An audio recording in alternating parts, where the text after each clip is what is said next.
মানে আমার মনে হয় রকস্টারের সাথে এই গল্পের কোনোই মিল নাই। এটা একদমই মৌলিক একটা গল্প। আমি এর আগেও একটা ইন্টারভিউতে বলেছিলাম যে এটা মানে ভেরি মানে পুরোপুরি মৌলিক গল্প এবং কোনো সিনেমার সাথে কোথাও কোনো মিল নেই। এখন দেখেন, একটা রকস্টারের গল্প, রকস্টারের আপস অ্যান্ড ডাউনস, লাইফ নিয়ে গল্প, হয়তো একটা দুইটা সিন যদি মিলে যায়, সেটাকে যদি মিল বলা হয়, আসলে সেটা আই থিঙ্ক ইনজাস্টিস হবে টু দ্য ডিরেক্টর, বিকজ ও ওর ভিশন বলার চেষ্টা করছে এবং আমরা যতটুকু স্ক্রিপ্ট পড়েছি, আমরা কোথাও বা আমরা যতটুকু ফিল্মটা দেখেছি, আমরা কোথাও কোনো ফিল্মের সাথে এটার কোনো মিল পাইনি।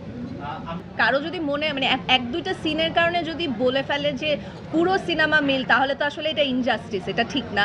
সো একটা রকস্টারের গল্প আপনি যদি মানে রকস্টারের সাথে আই এম শিওর বোহেমিয়ান র্যাপসডিরও কোথাও না কোথাও কোনো সিনের মিল থাকবে, বা মাইকেলের সাথে অন্য কোনো সিনেমার মিল থাকবে। সো এরকম টুকটাক একটা দুটো সিনের জন্য যদি আসলে পুরা সিনেমাটাকে একটা ধরনের লেবেল দিয়ে দেওয়া হয়, এটা আমার মনে হয় ঠিক না।